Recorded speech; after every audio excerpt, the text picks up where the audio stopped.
शेखपुरा में लोजपा ने चुनाव की तैयारी को लेकर चलाया अभियान, मुस्लिमों की बढ़ रही है भागीदारी।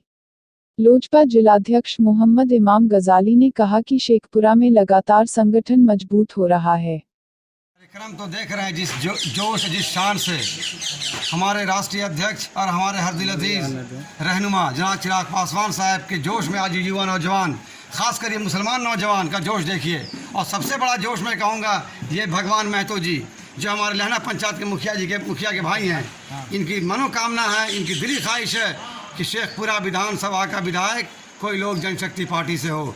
इंशाअल्लाह इनकी ख्वाहिश ज़रूर पूरी होगी। और ये जो नौजवान आपके देख रहे हैं, मुस्लिम नौजवान का जो जोश देख रहे हैं आप, और चिराग पासवान की जो मोहब्बत उमड़ा है, बिहार फर्स्ट, बिहारी फर्स्ट। जय चिराग, जय लोजपा।